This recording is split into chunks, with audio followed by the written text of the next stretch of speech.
Përshëndetje të nderuar të shikues, mirë se erdhët në jashtë kontrollit. Jemi sërish së bashku si çdo të hënë të martë të njëjtë dhe të premte ku fokus kemi aktualitetin politik në Shqipëri, Kosovë, rajon dhe gjeopolitik. Të martave mbetemi tek gjeopolitika. Kam ftuar si gjithmonë mikun e emisionit Dritan Goxhaj. Dritan, kënaqësi që të kam si gjithmonë. Dritan, vazhdon nga Reuters, i cili citon se sipas shërbimeve inteligjente të Shtetet Bashkuara të Amerikës, Putini nuk është se do të mjaftohet me Ukrainën, po do të kërkoj luftra të reja dhe krye objektivi, le të themi, i rusëve është të rikthejnë ato që konsiderohet perandoria apo ish Bashkimi Sovjetik, për të qenë në terma të kuptueshëm dhe për ata që po na ndjekin. Pra, sa e vërtet është kjo dhe si e lexon, sa e mundur është kjo, le të themi, nisur nga të dhënat që kemi aktualisht? Kjo s'është as e vërtetë, sa është e mundur. Kjo është për të ardhur keq që tregon se kryesisht mediat kryesore në Evropë dhe në Perëndim janë kthyer në tellall të propagandës, të një propagande ignorante, e cila nuk ka asnjë lloj baze as logjike, as ushtarake, as matematike. E para në rast se kthehemi që sipas tyre që duan të kthejnë Bashkimin Sovjetik. Në Bashkimin Sovjetik bënin pjesë edhe vendet që janë sot pjesë të Bashkimit Evropian, pra Evropa lindore. Po. Dhe këto vende të Bashkimit Evropian, të Evropës lindore, nuk është se i mori Rusi atëherë Bashkimin Sovjetik me anë të një lufte, por i morin në bashkëpunim me ndarje me Perëndimin. Pra, Perëndimi ishte dakord që këto vende t'i jepeshin Bashkimit Sovjetik dhe është më marrëveshja e Potsdamit, e cila e përcakton qartësisht midis në atë kohë Rooseveltit dhe Stalinit. Dakor. Këto vende që ju bashkangjitën, gjitha vendet e lindjes të Evropës lindore që ju bashkangjitën boshtit nazifashist, do t'i jepeshin Bashkimit Sovjetik. Pra, në rast se sot e nxjerrim të, do me thënë që atëre ose duhet të aludojmë që sot sërish Shtetet Bashkuara të Amerikës janë dakord që këto vende t'i jepen Rusisë, pra me një marrëveshje tre që do të thotë, kjo marrëveshje do të thotë duhet prishur NATO-ja dhe duhet prishur Bashkimi Evropian. Po. Pra duhet prishur këto dy entitete të mëdha në mënyrë që këto vende të jenë të lira dhe atëherë amerikanët heqin dorë nga pjesa lindore e Evropës dhe japin. Pra kjo është jashtë çdo lloj logjike njerëzore politike që të ndodhi sot. Jo, sot jo, po pas nesër nuk ndodh, për arsye sepse në këtë aspekt neve kemi investime që Bashkuara e Amerikës. Pra në Rumania është një nga vendet që ka qenë pjesë e këtij Bashkimi Sovjetik. Pjesë e Traktatit të Varshavës dhe amerikanët janë duke ndërtuar në Rumani një nga bazat më të mëdha të tyre në Evropë. Pra në rast se dhe kjo bazë duhet mbarojë së ndërtuar në vitin 2030, pra i bie që ta ndërtojnë këtë bazë dhe pastaj të thonë rusëve merrni se neve nuk e duam më. Pra ky është koncept totalisht. Në Afganistan nuk është se bën po. Koncept po s'ia dhanë rusëve as kinezëve. Pra në Afganistan amerikanët nuk ndërtuan baza, përdorën bazat që kishin ndërtuar sovjetikët. Dakor, jo, thjesht nuk patëm se në Afganistan nuk ndërtuan asgjë. Jo, kemi dy dallime ndryshme. Pra i bie që këtu e para të prishen dy entitete të mëdha politike. E para është NATO-ja, që është entitet politik dhe ushtarak, pra i bie të prishet kjo. E dyta i bie të prishet Bashkimi Evropian, i cili është edhe një entitet politik dhe së fundmi edhe ushtarak, ko vepron edhe ushtarakisht. Dhe pastaj të gjitha investimet amerikane në këto vende të lindjes, siç është Polonia, Rumania, Hungaria, të gjitha këto të shkojnë dëm dhe të jepen Rusisë, pra të krijohet një bashkimëri sovjetik. Pra është jashtë çdo lloj logjike. Futen në sferën e influencës ruse. Çështja e sferës e influencës ruse, çështja e sferës e influencës ruse nuk ka të bëjë. Pra, influenca ruse, kur themi influencën ruse, neve duhet të kuptojmë shumë gjëra. Në influencën ruse ka influencë politike, ekonomike, ushtarake, sociale, gjitha këto. Këto nuk qëndrojnë. Pra, politike, ekonomike, nesër.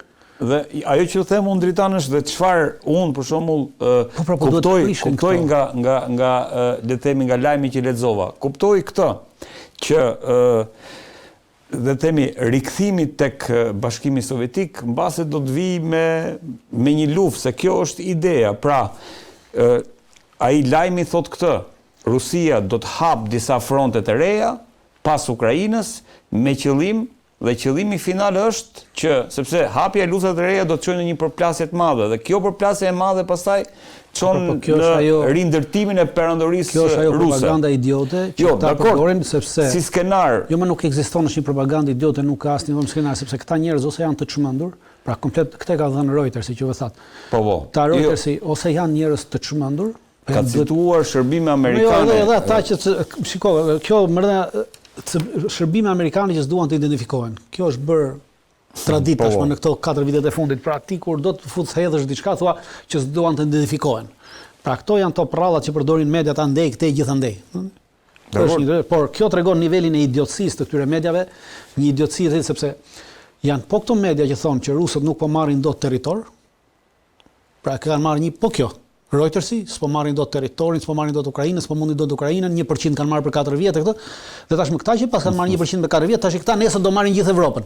Pra tash ti ose duhet të jesh i marr nga mend e kokës që thua se ose atëherë ti e ke një qëllim të tëndin politik për të krijuar idenë se Rusia do sulmojë nëse Evropën dhe për të vazhduar në atë përkrajen që i bëhet këtyre mendereve që udhëheqin Evropën, që duan të përdorin ekonominë tyre për të ngritur industrinë ushtarake dhe për të rritur kapacitetet tyre ushtarake evropiane. Pra për ta kthyer Bashkimin Evropian jo vetëm në një forcë politike siç është, në një angazhim politik, por edhe një angazhim politiko-ushtarak. Po pse është kaq ideja e kësaj?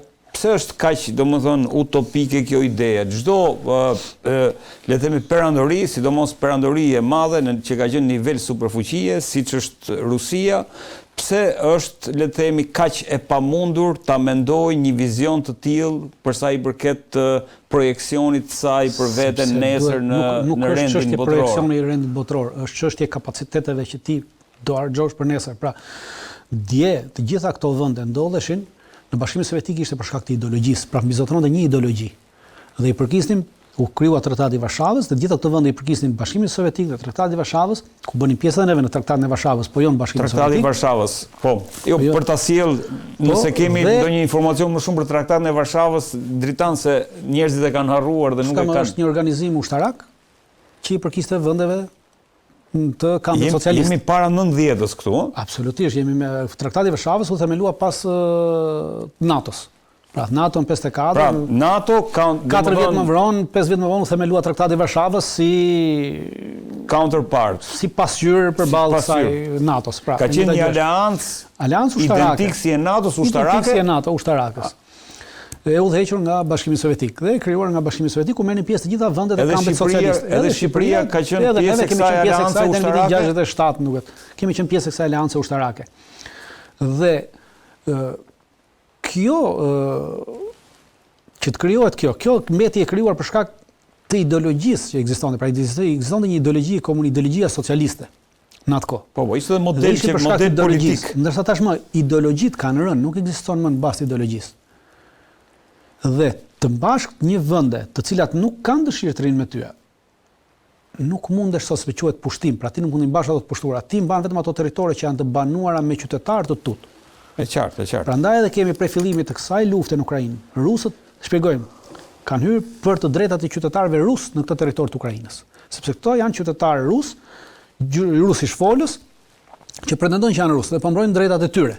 Pra kjo është edhe nuk kur ti hyn me këtë qëllim, pra ti nuk ke qëllim të marrësh një territor i cili nuk është jot, një territor i cili nuk është i banuar me qytetarë tut, sepse atëherë ti nuk e mban dot.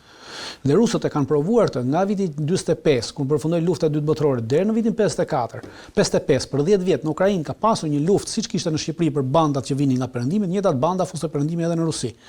Pra këtë lloj lufte ka provuar deri në 55 ka pasur luftë, ka pasur grupe të armatosura që futeshin në Ukrainë kryesisht dhe luftonin forcat ruse, sabotazhe gjithasesi ndodhin në Shqipëri.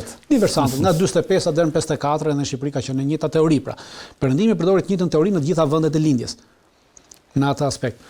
Dhe sot ti nuk mund ta bësh atë, pra është jashtë çdo lloj logjike që Rusia sot e para duhet të kesh kapacitetet që kishte ekonomike që kishte Bashkimi Sovjetik, sot nuk i ka Rusia. Duhet të kesh kapacitet njerëzore që kishte Bashkimi Sovjetik, sot nuk i ka Rusia.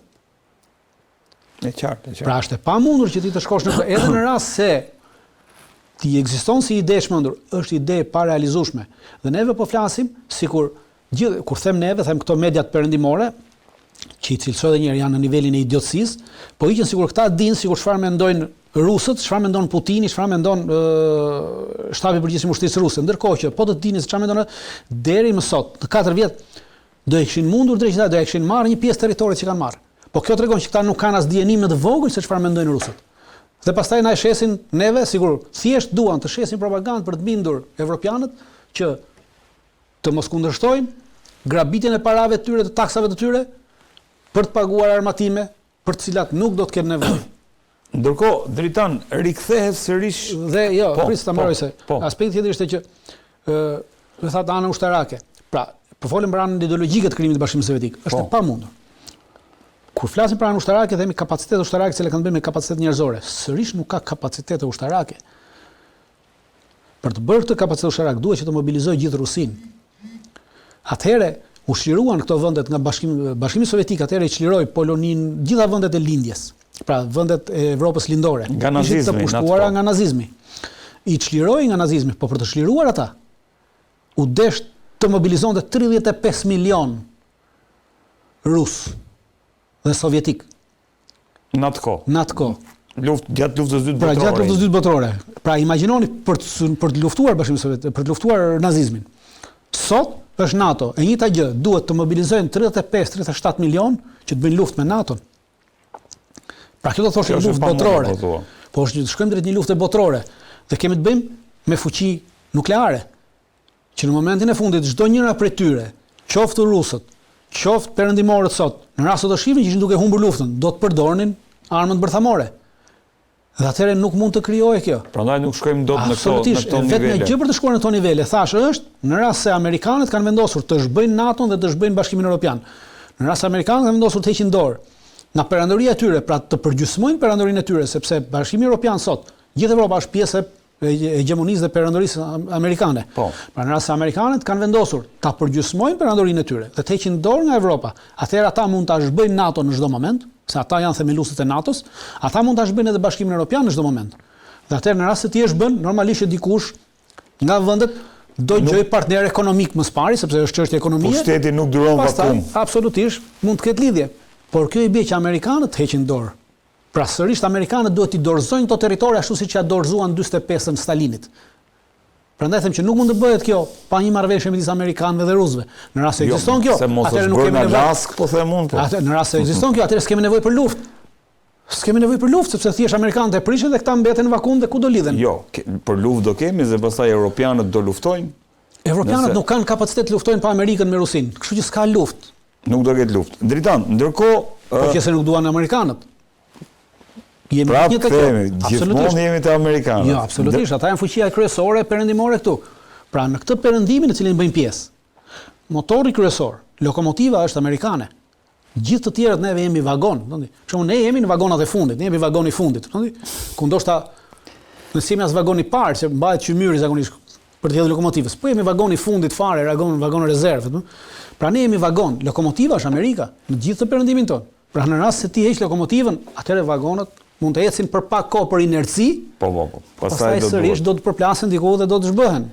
Dritan, ndërkohë më bëri përshtypje që në fjalimin e tij të përvitshëm Putin riktheu sërish Kaliningradin, por me një kërcënim, le të themi, për sa i përket një full scale war, një luftë të plotë me Europën në rast se Kaliningradi bllokohet. Para shumë ky ishte termi. Dhe si e lexon këtë, ndërkohë që po diskutohet gjatë gjithë kohës kjo përpjekje, dhe pse zakonisht vendet balltike janë, le të themi, ajo frika më e madhe e Europës dhe perëndimit sot? Do të kemi një gjë parasysh, pra do të kuptojmë një gjë. Ajo çfarë rusët po mundohen të na thonë neve, një gjë shumë të qartë, që neve duhet të shohim filmin dhe jo fotografinë. Pasi çfarë bëjmë? Ne perëndimorët shohim fotografinë dhe shohim Kaliningradin këtu. Po. E themi Kaliningradi këtu në mes të Evropës. Por ama harrojmë një gjë. Harrojmë filmin që Kaliningradi është territor rus. Pra tim ka sot emër Kaliningrad. Është njësoj si të kur thua Kaliningrad, është njësoj si të thuash Vladivostok, është njësoj si të thuash gjitha qytetet e tjera të Rusë. Pra një qytet çfarë do të Rusisë, shumë thuash Rostov, Kaliningradi është territor rus. Kaliningradi është territor rus legjitim i njoftur ndërkombëtarisht. Pra nuk është si Krimea. Krimea është territor rus, po jo i njoftur ndërkombëtarisht. E qartë. Kaliningradi është territor rus i njoftur ndërkombëtarisht. Nga gjithë bota. Gjithë bota, në vitin 1945, pra e kanë marrë dhe është territor rus, pra është njësoj si të sulmosh Moskën në rast se sulmon Kaliningradin. Pra këtë po mundohet thot Putini që Kaliningradin mos e shihni si një territor të zhvendosur. Pra nuk ka lidhje territoriale me Rusin, por është territor rus legjitim. Dhe në çfarëdo momenti që ti e cënon dhe e kërcënon këtë territor, automatikisht domethënë që ti ke cënuar Rusin dhe në këtë moment jemi në luftë totale. Luftë totale. Pra kjo është arsye sepse Kaliningradi është njësoj si Moska. Është qyteti i Rusisë. Nuk është vetëm këtë po mundohet të na thotë dhe këtë ne duhet ta kuptojmë perëndimor, të mos e shohim thjesht Kaliningradin, të fokusohemi këtu dhe shohim Kaliningradin, mos shohim gjë tjetër. Jo. Në rast se e cënojmë Kaliningradin, në çfarëdo formë ose mënyre, kemi cënuar Moskën dhe në këtë moment jemi drejt një përplasje të madhe. A ka një skenar dritan sepse puna është se Putini, kjo deklaratë e Putinit nuk besoj që vjen. Kjo deklaratë e Putinit vjen pas deklaratave të generalit Donahu, komandanti forcave europiane amerikane për Evropën, vjen pas deklaratës të një generali tjetër, vjen pas deklaratës të një generali gjerman, shef stabit mbrojtës gjermanit, cilët deklaruan në këto 3 muajt e fundit që ne kemi plane për të sulmuar Kaliningradin, kemi plane për ta bllokuar Kaliningradin, pra këto janë idiotësira që nuk ka ndodhur ndonjëherë në historinë e njerëzimit, në historinë ushtarake të njerëzimit deri më sot, që një ushtarak të dalë dhe thotë unë kam plan për të sulmuar këtë vend ose atë vend. Kjo është një nga ignorancat më të mëdha, pra jemi në nivelin më të madh të ignorancës njerëzore. Veprimtaria ushtarake është veprimtari sekrete. Çfarë do të plane që ti ke bërë, çfarë ti e mban sekrete ti nuk del ta deklarosh. Në momentin që ti e deklaron, domethënë ti po jep atij mundësi tjetrit, mundësi të përgatitet për këtë veprimtari. Pra ti nuk ke hequr elementin e surprizës. Në veprimtarinë ushtarake, elementi i parë i godit është surpriza. Pra në rast se ka humbur surpriza, ka humbur iniciativa strategjike, pra ti s'kem iniciativë, në moment që ti e ke vënë ndjeni ato se çfarë ke ti ndër më të bësh. Automatikisht ti e ke humbur iniciativën dhe iniciativa e ka kaluar atij. Dhe në këtë moment rusët kanë kapur iniciativën dhe po kërcënojnë. Ju provojeni, ne do ju sulmojmë. Pra jemi në luftë. Jemi në luftë totale. Pikërisht, pra kjo është sepse këta e kanë humbur iniciativën duke ja dhënë vet, duke dalë dhe deklaruar, biles generali Donahu dhe generali gjerman i jepnin edhe mënyra se si do ta bllokonin Kaliningradin. Pra po ta lexosh intervistën e tyre është për të vënë duart në kokë, mund thuash si vazhdojnë ta njerëz të janë sot general akoma. Këta duhet ishin përzënë me shkelma nga zyrat e ushtrisë. Dhe duhet ishin hequr gradat e tyre. Asnjë ushtari nuk lejohet ta bëjë këtë. Sepse është nxjerrje, sepse derisa ti ke një plan, domethënë ti ke nxjerrë një sekret ushtarak. Dhe këta tregonin edhe mënyrën se si do ta bënin bllokimin e Kaliningradit. Pra është një çmenduri totale në aspektin ti kur e shef të punë. Dhe tashmë, në moment që ti ja vënë dieni atij, ti ke humbur iniciativën strategjike, i ka kaluar atij iniciativa strategjike. Dhe atë rusët kanë kapur iniciativën strategjike dhe po thonë që në momentin që ju e bllokoni, në momentin që ju sulmoni, jemi në luftë totale. Pikë mbaroj, s'kemi çfarë diskutojmë më. Prandaj po them që këtë duhet kuptojmë, që Kaliningradi është territor rus, nuk është si Ukrainë, nuk është si Krimea. Pra mos të ngarojmë Kaliningradin me Krimean. Atëherë në një sekond mund të kemi një luftë nëse në rast se evropianët do të gabojnë, ti realizojnë ato plane që kanë deklaruar se i kanë. Atëherë po, ne do të hyjmë në një luftë, po kjo luftë nuk do të thotë se shiku është Rusia, shiku është Kaliningradi. Rusia mund të sjellë forca në Kaliningrad me anë të detit, por do të kemi një përzierje sepse vendet balltike, pse vendet balltike, sepse forcat ruse që mund të vinë duhet të vinë vetëm nëpërmjet detit balltik. Dhe nëpërmjet detit balltik i bie që Estonia, Lituania dhe Lituania të mundohen ta bllokojnë flotën ruse për të sjellë ndihma ushtarake në Kaliningrad. Dhe në momentin që të mundohen ta bllokojnë flotën ruse, atëherë Rusia do të sulmojë Estoninë, Lituaninë dhe Letoninë. Dhe këto vende Rusia nuk i ka për gjë sepse të treja këto vende së bashku kanë 15000 forca në total. Kanë çuar edhe gjermanët 5000 për 20000 forca. Kanë edhe amerikanët një 1500 forca, pra në sasia e forcave që ekziston në këtë territor. Është aktualisht diku të rreth 12000 forca. Ndërsa rusët kanë në Sevastopol kanë armatën e tretë, armatën e parë, nuk e më mend, e cila ka në kapacitetin e saj 125.000 forca ushtarake. 125.000 forca në kufi me këto 3 vende. Me këto 2 vende. Dritan, po pse e përjashton skenarin e forcave e trupave ruse nga Rusia në Bielorusi dhe Kaliningrad? Jo, nuk kalojnë dot sepse territori që është këtu, po tash. Atëherë, ky territori që rrjedh këtu, Kaliningradi, ka një kalim këtu nga ekziston një hekurrudhë e cila kalon nëpërmjet Lituanisë dhe kalon në Bielorusi. Dhe kjo hekurrudha është marrë vesh ndërkombëtarisht që nuk bllokohet hekurrudha që bien gjitha mallrat për Kaliningrad. Vin nga Rusia mallrat. E vetmi hekurrudha që kalon këtu, kurse gjithë pjesa tjetër e territorit. Komplet ky territori që vetë edhe këtu është Polonia, kjo këtu poshtë. Poloni Poloni, Lituani, Bielorusi, pra gjithë ky territori këtu është një territori pa kalueshëm, se është territori quhet swap, pra është territori bërë nga shkëmbimi. Jo shkëmbimi. Gjithë ky territori këtu është territor me kënet. Është i gjithë kënet. Komplet ky territori, si në anën e Polonisë, si në anën e Lituanisë, është kënet. Është kënet dhe pyje kënetore. Pra thonë kënet, dhe është e pamundur që ti të kalosh tu me tanke, me trupa, pra është një kufi, është një si barrier që funksionon në këtë territor, edhe këtu, pra edhe kjo pjesa këtu që është edhe këtu pjesa e Polonisë. Vetëm kjo pjesa këtej Polonia mund të kurse pjesa më e madhe që është deri këtu është si kënetore. Është kënetore dhe është e pakalueshme, quhet Suwałki Gap. Pra, territori Suwałki është i gjithë ky territori këtu dhe është i pakalueshëm për trupat. Pra nuk mund të futesh në automjete, nuk mund të futesh tanke, nuk mund të futesh blinda, nuk mund të futesh asgjë. Një njeri në këmbë mund të kalojë, por në këmbë është e pakalueshme në këmbë, sepse është kënet. Pra është e pamundur të kalojë. Për këtë arsye, por rusët do të reagojnë duke sjell trupa këtej dhe duke goditur me raketa dhe me aviacion këto vende, pra Poloni, Lituania, në rast se ndodh, sepse nga Polonia dhe nga Lituania mund ndodhi sulmi. Nuk mund ndodhi nga asnjë vend tjetër. Unë nuk besoj që polakët do ta lejojnë. Dhe nëse këta përfshihen Rusia automatikisht do t'i godasi këto tre vende, pra Lituanin dhe Estonia do të përfshihen totalisht, sepse do të kërkohet dhe Evropa do t'i kërkojë këtyre vende që të bllokojnë anijet ruse që kalojnë në detin Baltik. Dhe në rast se këto do tentojnë atëherë. Këto janë vendet e NATO-s dritan? Këto janë vendet e NATO-s, por atëherë kemi një deklaratë amerikane në rast se mbani mend kur erdhën në fillim kjo të administratë Trump, që tha që ne do ta shohim me vëmendje çdo lloj veprimi rus ndaj vendeve të NATO-s, pra në rast se nuk është provokim, ne do të mbështesim. Pra, por në moment që ti sulmon Kaliningradin, është provokim, po. Atëherë është provokim dhe Shtetet Bashkuara të Amerikës nuk e mbështesin këto vende të NATO-s, do mbeten vetëm në luftën me Rusinë. Dhe këto territore si Estonia, Letonia dhe Lituania do humbasin shumë. Pra mund të humbasin gjysmën e territorit tyre ti marrë Rusia, se nuk ka problem për ti marrë, sepse gjysma e popullatës është ruse në këtë territor, është rusofolse. Dhe shkon Rusia nga cepi Azis atje te cepi. Bëhet akoma sot për sot është vendi më i madh me shtrirjen më të madhe botërore. Po jo, tu kalon nga cepi në botërore, pra nuk është problem. Por kjo është idiotësia e evropianëve. Që po bëjnë, pra japin këtë mundësi dhe mbeten nesër, pra vetëm në rast se ata e sulmojnë Kaliningradin, në rast se ti e sulmon Kaliningradin, ke sulmuar Rusinë, në këtë moment NATO nuk funksionon më.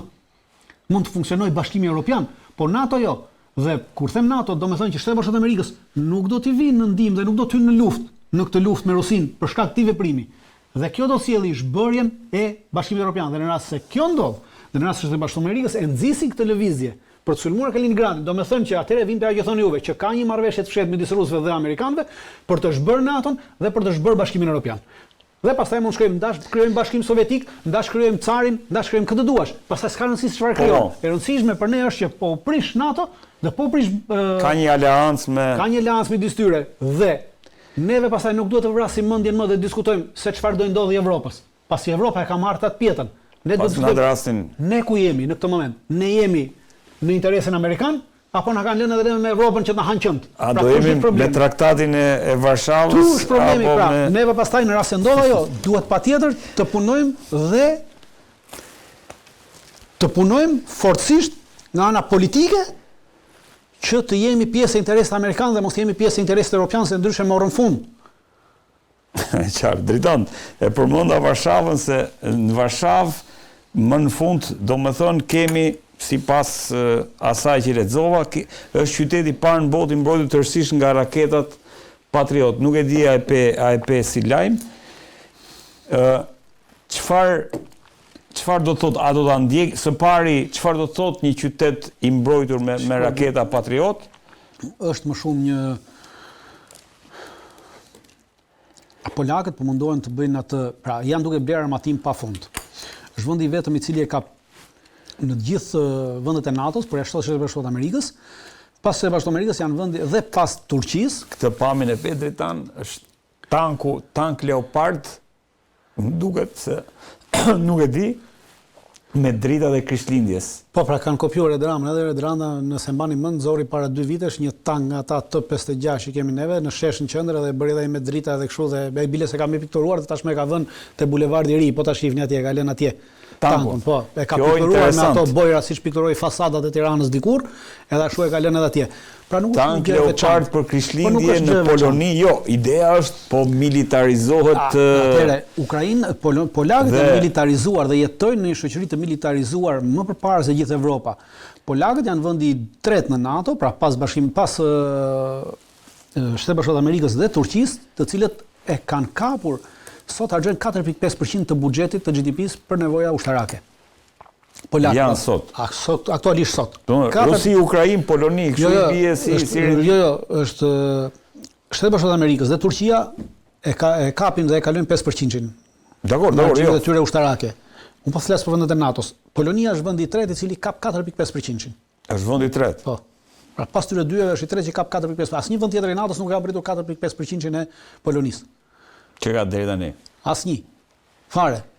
Të gjithë tjerat janë 3% e poshtë.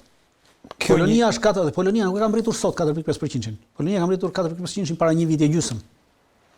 Dhe Polonia është duke bler armatime të gjitha, çdo lloj armatime, është duke bler armatime, sasi të mëdha. Dhe është duke u militarizuar Polonia. Pra ka një mentalitet tjetër të polakëve në krahasim me mentalitetin e evropian. Dhe polakët mendojnë atë që mendoni edhe juve. Polakët mendojnë se nesër do zhbëhet, Ukraina do zhbëhet. Dhe ata lusin që Ukraina të zhbëhet. Dhe polakët janë i vetmi vend. Dhe pas tyre dhe finlandezët, të cilët kanë çuar në Ukrainë aktualisht sot, kanë njësi të tëra luftarake që luftojnë në frontin e Ukrainës.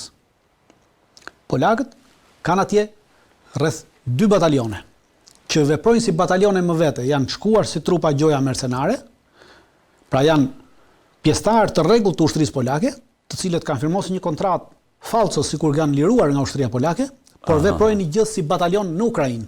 Dhe kanë bërë këtë për të marrë eksperiencë lufte. Dhe aktualisht në këto 4 vite luftë, them 4 vite sepse edhe për 2 muaj bën 4 vite luftë, polakët kanë 10.000 të vrarë në Ukrainë. 10.000 polak të vrarë janë në Ukrainë në këto 4 vite.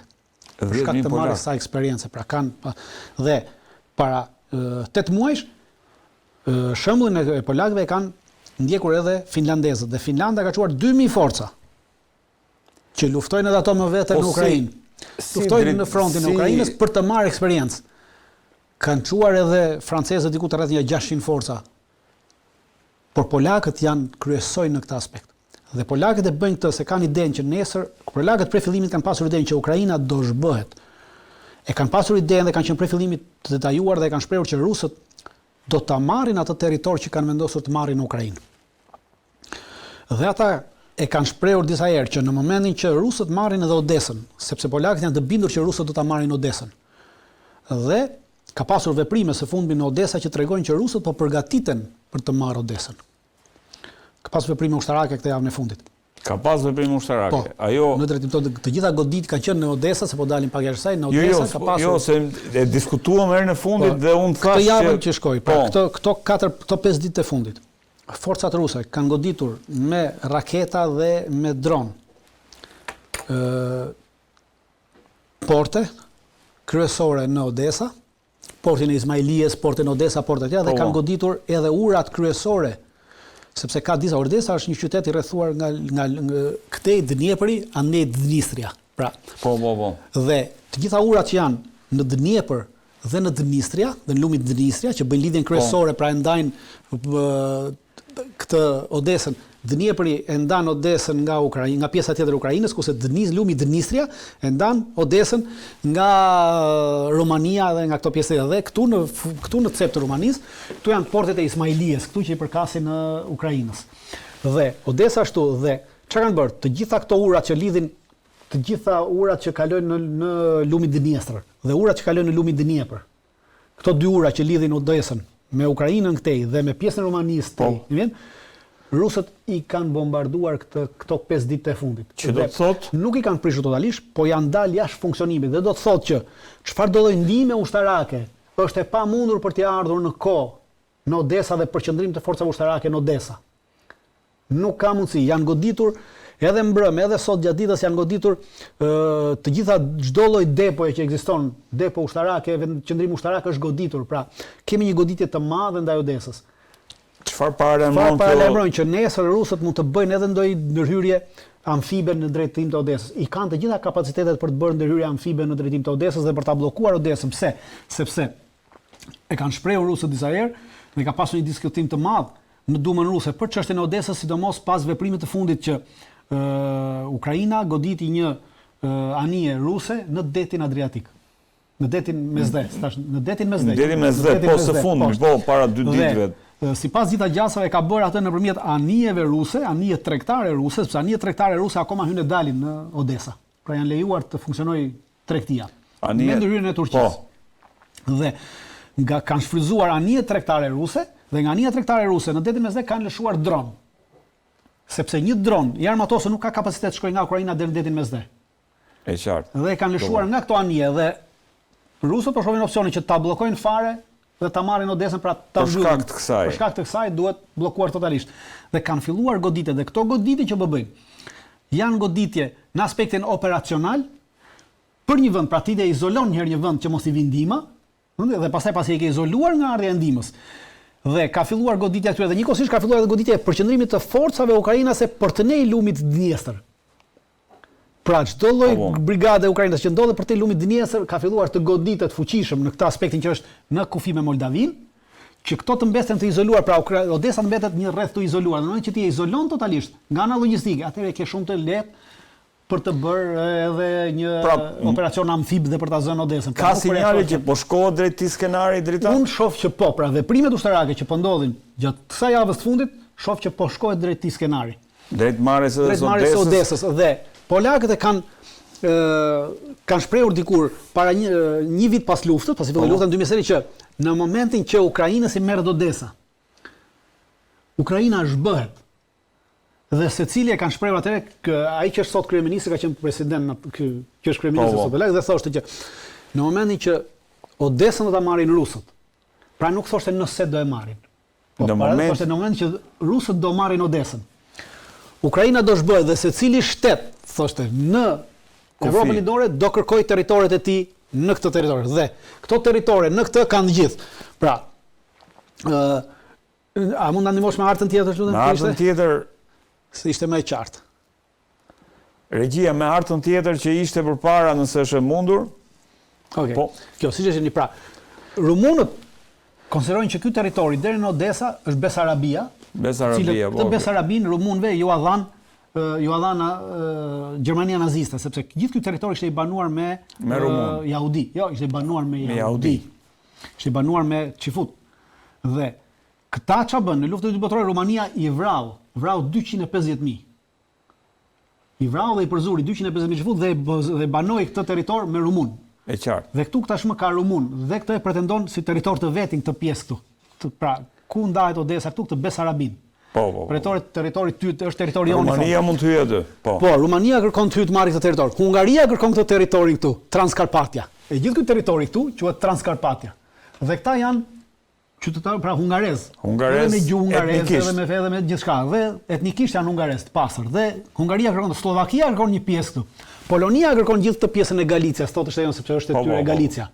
Pra dhe polakët e kanë parashikuar këtë që në momentin që ndodh kjo Ukraina bie se funksionon si shtet, sepse Ukraina sot funksionon dhe mund të funksionojë si shtet në rast se ka dalje ndet. Pra mund ta rrojë dhe nesër kjo Ukrainë pa dalje ndet nuk ka kush ta mbajë më. Pra bëhet barr Bashkimin Evropian dhe që mos bëhet barr Bashkimi Evropian, atëherë secili merr pjesën gjithakon. E qartë. Edhe gjithë Ukraina dhe polakët po armatosen për këtë.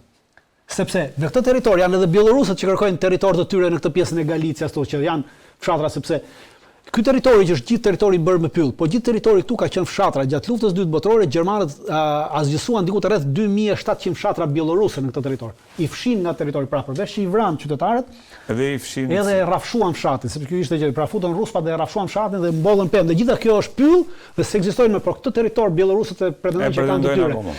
Dhe polakët pretendojnë nesër që do përplasen me Bielorusinë në këtë territorin që ata pretendojnë që është i tyre.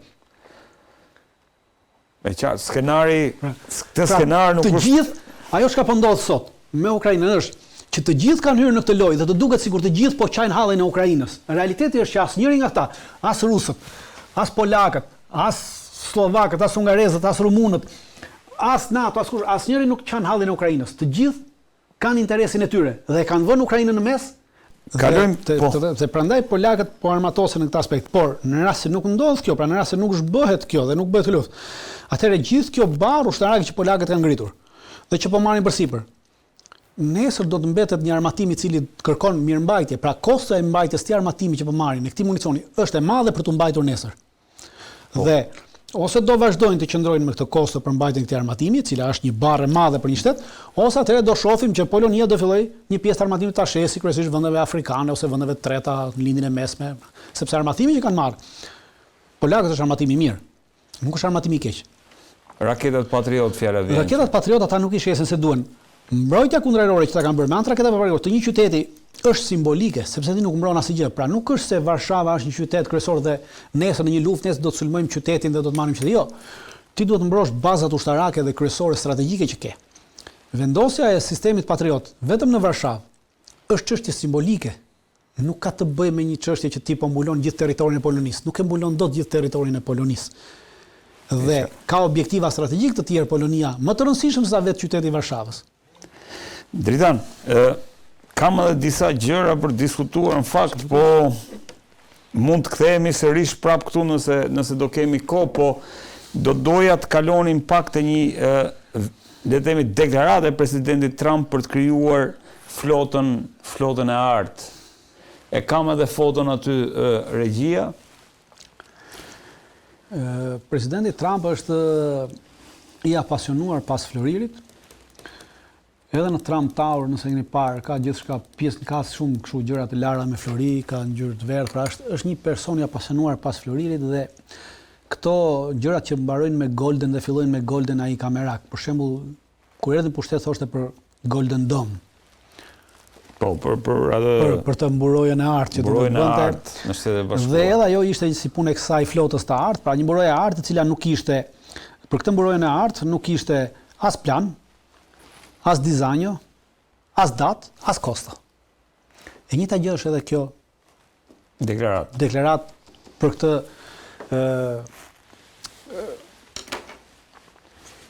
krijimin e kësaj flote të artë, edhe kjo nuk ka raketa hipersonike të paktën. Por pas ka as plan, nuk ka as dizajno, një dizajno për krijimin e kësaj anije, që thotë ai kësaj luftanie, nuk ka as datë kur fillon dhe kur mbaron, qoftë dizajnimi, qoftë ajo, nuk ka asnjë kosto sa kushton kjo.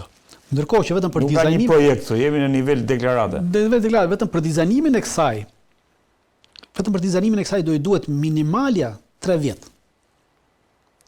Minimalja duhet 3 vjet të dizajnosh një luftanie të tillë me gjitha këto që përmendi Trumpi.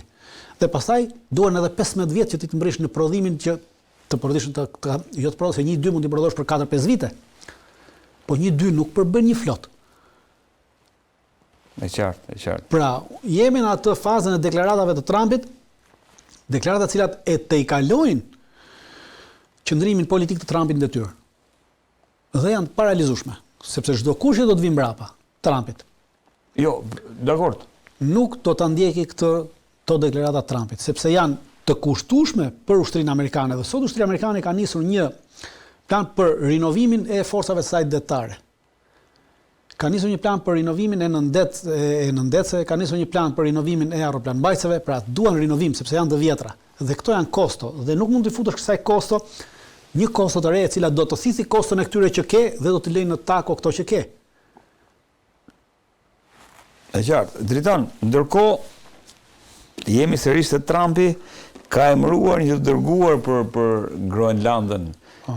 Çfarë po ndodh? U rikthyen sërish, le të themi, edhe Suedia dhe Danimarka e kanë dënuar në një farë mënyre këtë që po tenton të bëjë Trump. Nga deklaratat e Trump që dëgjova ishte që Danimarka ka qenë aty me një varg, po dhe ne kemi qenë aty me një varg.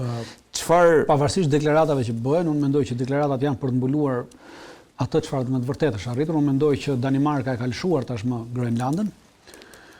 Ja ka dhënë Shtetet Bashkuara të Amerikës. Ja ka dhënë e ka lëshuar. Them që e ka lëshuar, ja ka dhënë dhe do ta jap edhe faktin më mbrapa. Them që e ka lëshuar, e ka dhënë dhe emërimi një të dërguari special, një guvernator të Luizianës, nuk e një femër ka emëruar atje, është bërë e para për 2 arsye, për treguar që kjo ka ndodhur, pra, derisa unë emëroj këtë, pra kemi një marrëveshje deri diku, që nuk ashtu.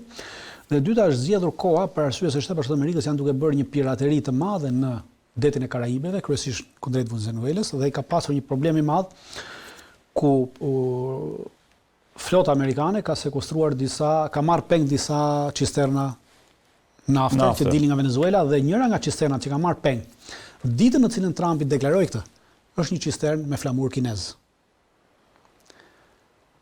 Dhe kinezët kanë protestuar fuqishëm për këtë gjë. Për këtë.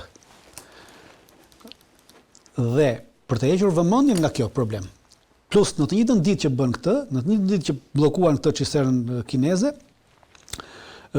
Rusia dhe Venezuela arritën një marrëveshje që Rusia do ta ndihmojë Venezuelën për të dalë nga bllokada ku është futur. Dhe Rusia ka nisur një cistern ruse në drejtim të Venezuelës. Një cistern ruse? Po, me flamur rus, në drejtim të Venezuelës. Dhe tash do shohim a do ta bllokojnë amerikanët, pra të gjitha këto shkojnë në një përplasje dhe për të hequr vëmendjen nga kjo. Është bërë kjo e guvernatorit. Por në rast se them ka një marrëveshje të fshehtë midis Danimarkës dhe danezët kanë hequr dorë nga Groenlanda dhe kanë lënë amerikanëve ta marrin Groenlandën, por lozin atëron që shikon neve s'kem çfarë bëjmë, neve po protestojmë, po ky është më i fuqishëm, ne s'kem çfarë bëjmë ti më të madhit edhe kanë shpallur rrezik për sigurinë kombëtare. Po, këto janë lodra politike që ata bëjnë për arsye se një ditë përpara se të ndodhte kjo. Ky veprim i Trumpit që të emëronte një guvernator për si dërguar special për Groenlandën. Një ditë përpara, Departamenti i Shtetit të Shtetit Bashkuar të Amerikës, Drejtoria për shitjen e armëve që ka miratuar shitjen Danimarkës e 236 raketave me rreze të mesme veprimi ajër-ajër. Po. Kishte disa muaj, mbi 6-7 muaj, danezët që kishin bërë kërkesë për këtë blerje, të këtyre raketave. Dhe amerikanët nuk e kishin miratuar. Ja kanë miratuar një ditë përpara se të bëjë kjo deklaratë e Trumpit. Dhe i kanë shitur 236 raketa që do i marrin. Kanë shitur edhe armatime të tjera dhe municione të tjera. Kanë shitur 5 seksione drejtimi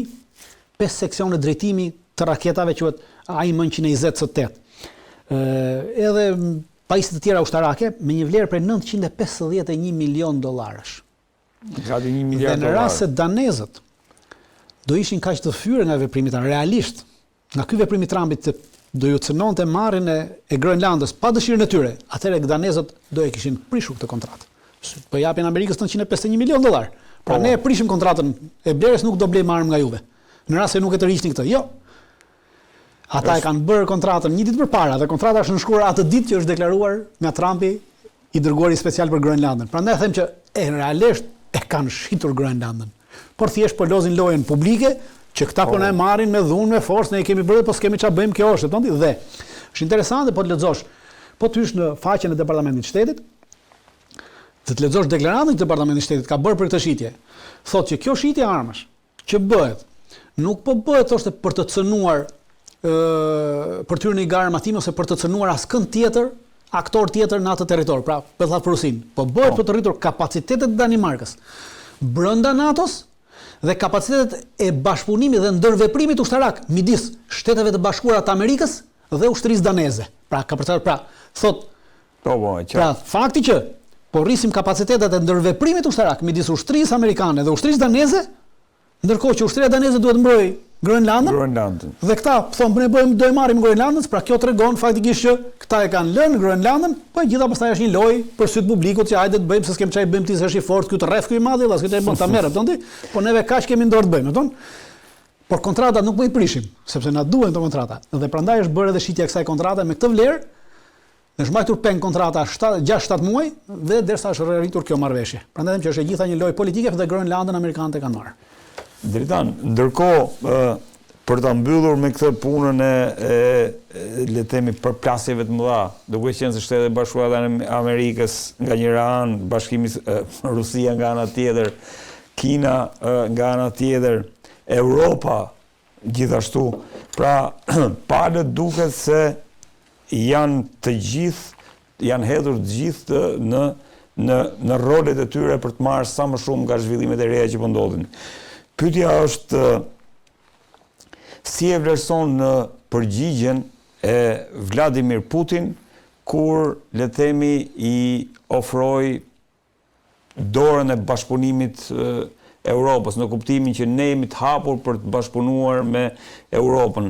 Si e lexon nga pikpamja gjeopolitike këtë lloj deklarate në momentin që ka qenë vetë Macron që le të themi nuk ka dhënë miratimin për le të themi përdorimin e aseteve ruse. Pra, çfarë po ndodh midis Rusisë dhe Europës? Kjo është mendoj që po ndodh në gjë midis Rusisë dhe Evropës. Evropa ka hyrë në një retorikë rusofobe dhe në një retorik militariste, dhe këtë retorik rusofobe po e përdor për nevojat të saj militariste, pra nuk kemi do kemi një përplasje reale nesër, pra përplasja ndodhet në rast se të cënon një territor rus.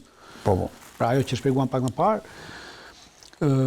sërish jemi të ajo që rusët edhe prej fillimit e kanë luajtur kartën e diplomacisë, pra nuk kanë hekur, pra nuk e kanë militarizuar diplomacinë ashtu siç ka bërë Evropa. Evropa e ka militarizuar diplomacinë prej fillimit dhe ka prerë çdo rrugë diplomatike në këtë aspekt.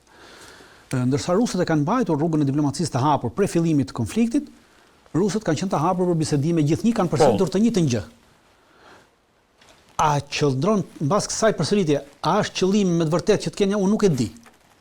Por mund ta marrim edhe si lojë për treguar në aspektin ndërkombëtar që shikoni, ne jemi të hapur, juve jeni ata cilët nuk po doni të uleni në bisedime, juve s'po doni të kemi asnjë bisedë me neve. Pra mund të jetë edhe kështu.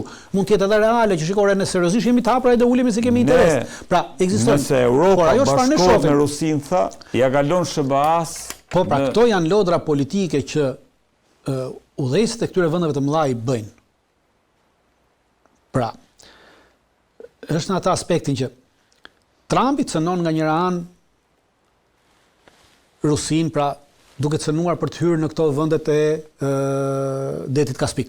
Po, që kemi folur. Dhe në anën tjetër Rusia i përgjigjet po në anën diplomatike që shiko, neve mund të bëjmë nesër një marrëveshje me vendet europiane dhe e thot politikë që shiko bashku ja kalojmë Amerikës. Po.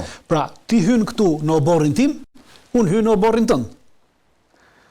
Dhe gjitha kjo është një lojë politike që të mëdhejt po bëjnë haptazi me njëri tjetrin. Pra, po çojnë mesazhe njëri tjetrit që shiko, ti mund bësh marrëdhënie ekonomike në oborrin tim, po politike jo.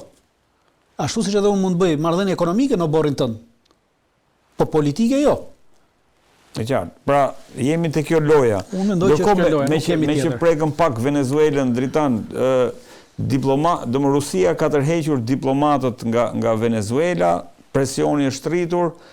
Tani këto pasaj pjesa e lajmeve që ka një nëndetëse ruse e cila është afruar afër Venezuelës dhe ka një, le të themi, shiko, do të kemi një gjë parasysh. Nuk kemi tërheqje të diplomatëve, por kemi tërheqje të personelit të panevojshëm në ambasadë. Pra ai personel i cili është konsideruar i panevojshëm është tërhequr për arsye sigurie se mund mendohet që nesër mund të bombardohet Venezuela dhe mund të kemi. Po jo tërheqje diplomatëve pra. Jo tërheqje. Nuk është mbyllur ambasadë, nuk kemi këtë. Jo tërheqje për shkak të prishjes marrëdhënieve. Atë që bëjnë edhe amerikanët shpesh në disa vende kur edhe në disa vende, për shembull në Irak, në ato kur nisi lufta 12 dhjetor, ata kërkuan bën tërheqjen e personelit të panevojshëm në ambasadë. Evakuimin. Pra njëta gjë ka ndodhur edhe këtu, pra nuk jemi në prishje të bisedimit. Absolutisht jo, po a paralajmëron kjo? Mund të paralajmërojë një goditje të përqendruar të forcave amerikane, pra mund ta paralajmërojë, po mund edhe mund mos të ndodhi, kurse për sa i përket nëndetëses kemi një gjë parasysh. Veprimtaria e nëndetësve konfirmuar është si lajm, veprimtaria e nëndetëseve ruse dhe amerikane. Por edhe kineze, po kryesisht ruse dhe amerikane është që ato të lëvizin në territore që ato i kontrollojnë, që territoret të cilat ato rreth aleatëve të tyre, rreth kundërshtarëve të tyre për të monitoruar veprimet e tyre. Dhe askush sot nuk e di realisht se ku ndodhen nëndetëset ruse ose nëndetëset amerikane përveç komandave respektive të këtyre vendeve. Pra janë to mund të jenë deklarata të dikujt që ka dashur të tërheqë vëmendjen që një nëndetësesh atje mund të jetë, mund mos jetë. Pra, në ku ndodhen nëndetëset sot? Nuk askush nuk di ku ndodhen nëndetëset amerikane që janë dalë në det hapur, përveç se komandës detare të Shtetit Bashkuar të Amerikës dhe shtabit dhe Trumpit, që është komandanti suprem. E njëjta gjë ndodh edhe me nëndetëset e forcave detare ruse të dala në terren në det në misione operacionale, se këto quhen misione operacionale, përveç shtabit përgjithshëm të Shtetit ruse dhe Putinit nuk dikush ku ndodhen vendodhjet e tyre. Pra, një skenar që në ndecet ruset afrohen atje, nuk është se ka një ligj që nuk lejon... Nuk ka, sepse në ndecet përdorin ujrat territoriale, ujrat ndërkombëtare, dhe në ujrat ndërkombëtare ato qëndrojnë, po qëndrojnë të zhytura dhe nuk është çudi që ato të jenë atje për të monitoruar vendodhjen e forcave amerikane se në tjerë. Pra, është në këtë aspekt sepse ka marrëdhënie të ngushta Venezuela me Shtetet Bashkuara të Amerikës, me Rusinë dhe ti mund të çosh në ndece, ti mund të çosh satelit, ti mund të çosh avion atje për të parë vendodhjen e trupave amerikane dhe për të nxjerrë një analizë më të detajuar, sepse rusët normalisht kanë personel, njerëz dhe kapacitete më të mëdha për të bërë analiza strategjike dhe operacionale të vendosjes së forcave, të kapacitetit të tyre dhe për të përcaktuar edhe sa mundësinë e goditjes, ku do të jetë përqendrimi i goditjes, pra i bëjnë këto. Dhe Venezuela nuk i ka këto kapacitete dhe për këtë arsye ti mund vendosësh forcat e tua atje pra për të monitoruar këtë, po kjo nuk do të thotë se ti do marrësh pjesë në këtë luftë. Pra ky monitorim ndodh normalisht. Është normal. Është pjesë operacionale, është monitorim që ndodh gjatë gjithë kohës. Pra nuk është njësoj si ajo kur tha Trumpi që neve kemi çuar në ndece bërthamore në kufi me Rusinë.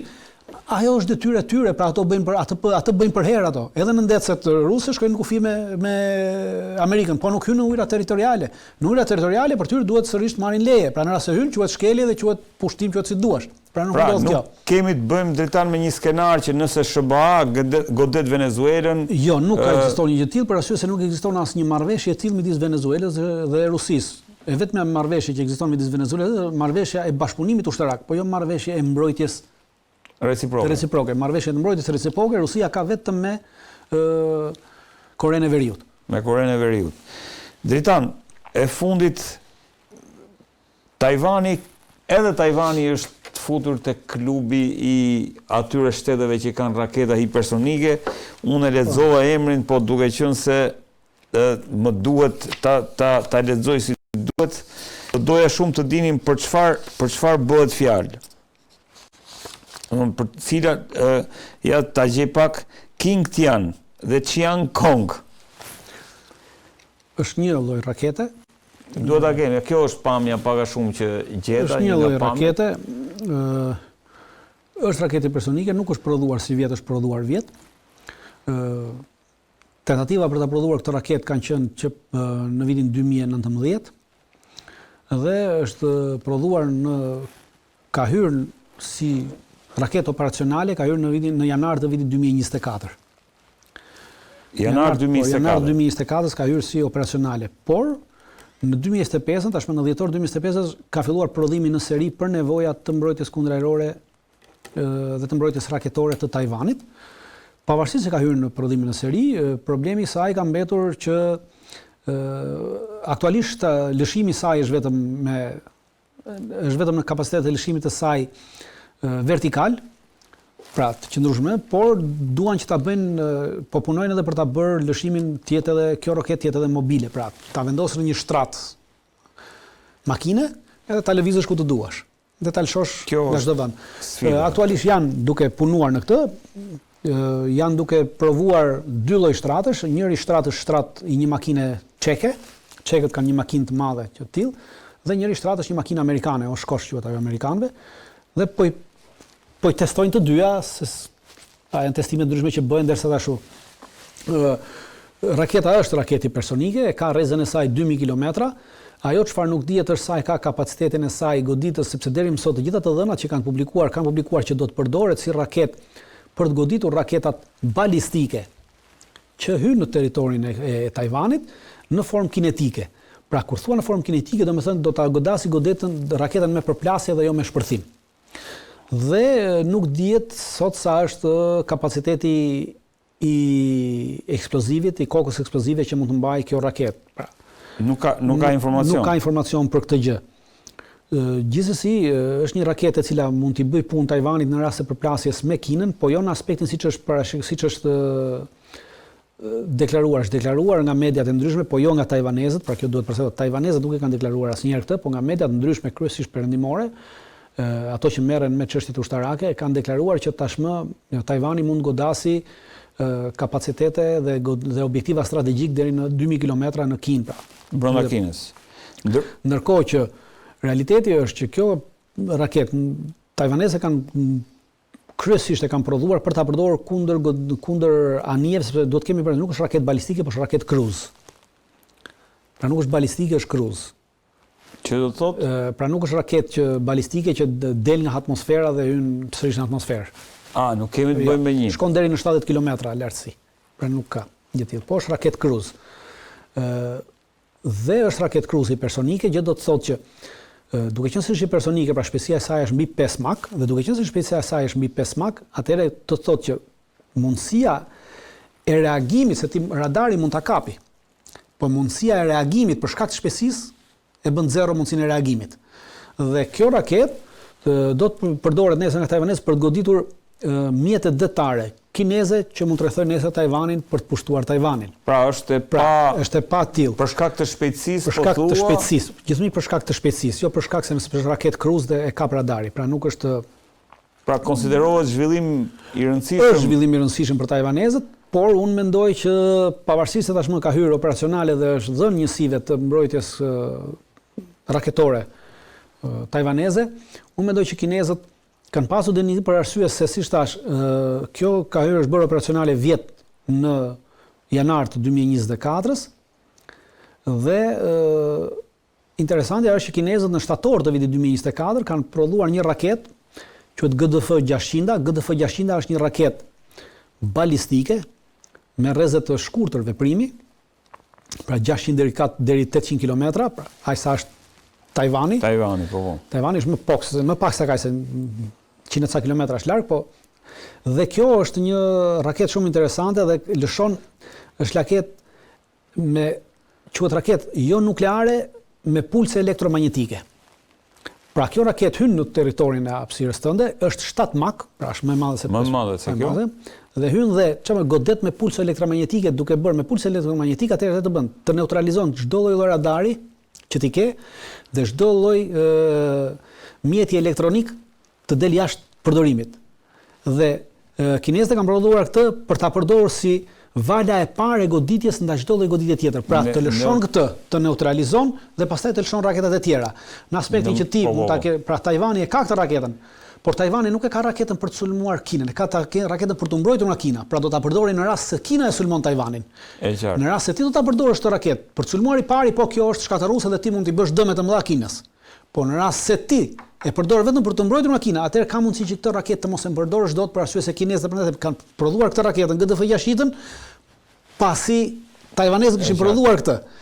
Pra është një lloj veprimi në këtë aspekt të luftës, pra duhen marrë parasysh të gjitha, pra secila palë dhe palët ndërluftuese mundohen të prodhojnë të kundërtën e asaj që ti prodhon për të bllokuar atë. Pra ekziston në këtë mënyrë, por nuk përjashton mundësia që në çfarëdo lloj lufte nesër, edhe pse kinezët mund të përdorin këtë GDF-600 për të bllokuar, pra dhe për të sulmuar valen e parë.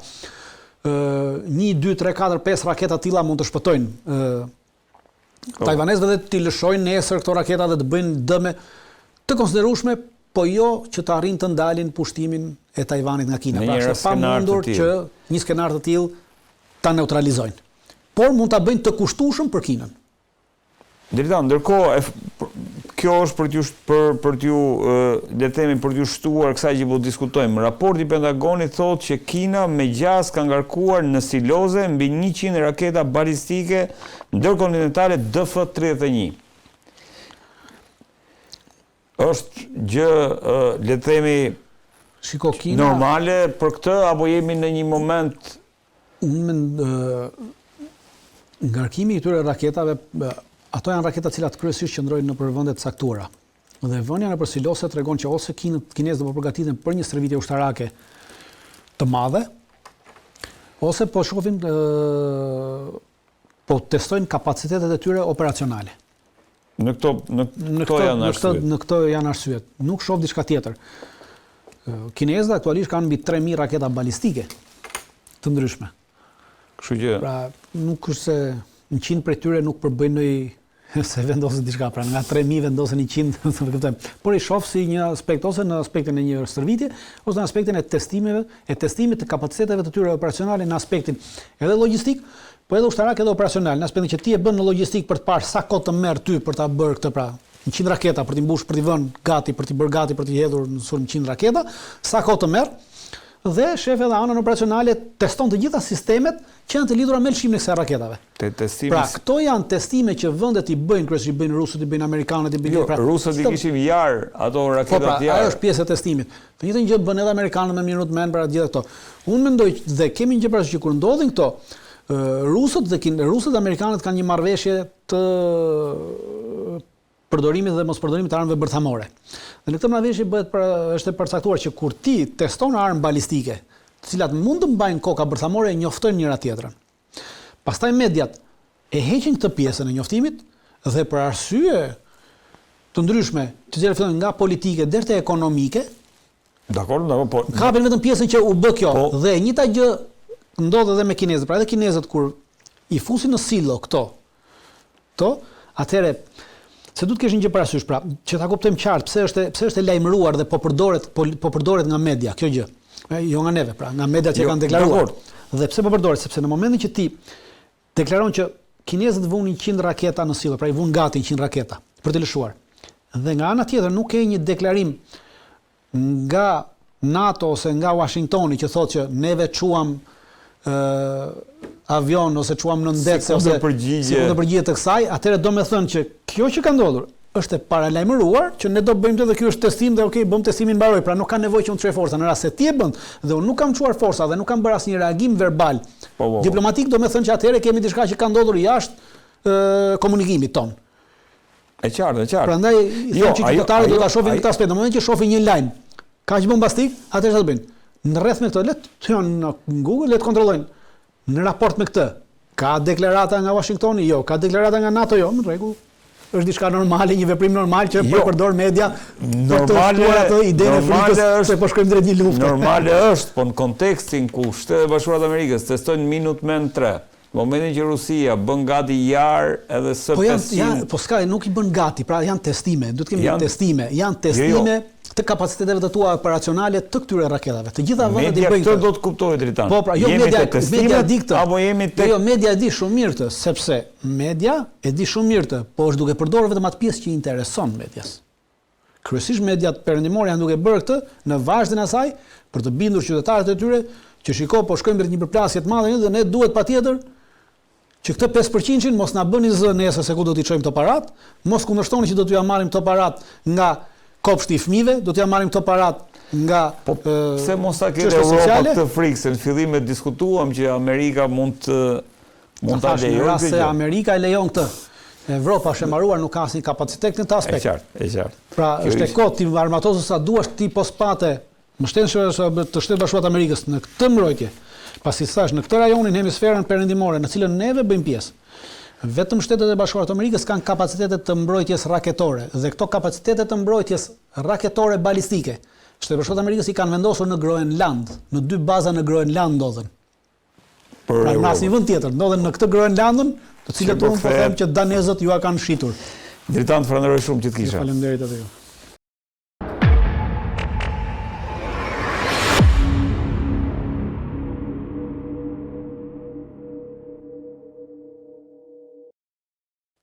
Në këtë pjesë të dytë emisionit është bashkuar me mua studiuesi Olsi Yazexhi. Olsi, kënaqësi që të kam.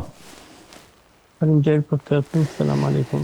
Ols, janë rikthyer le të themi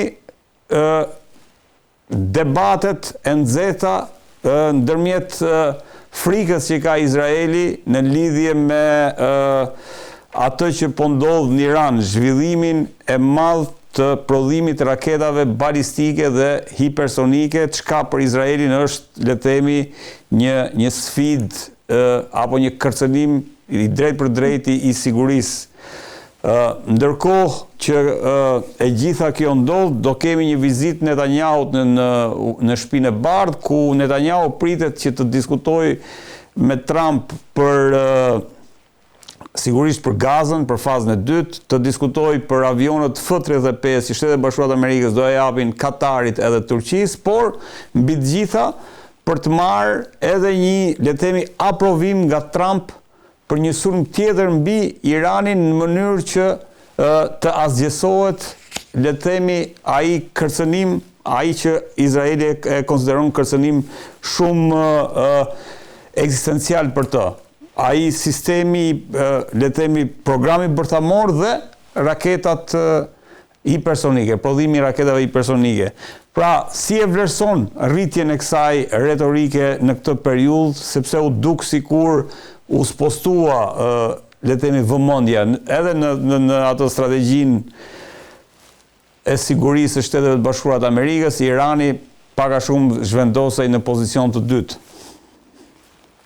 Tani ne e kemi thënë edhe më herët në emisionin tuaj që jashtë e quajtura armë pushim që ndodhi në Gaza dhe përpjekjet e presidentit Trump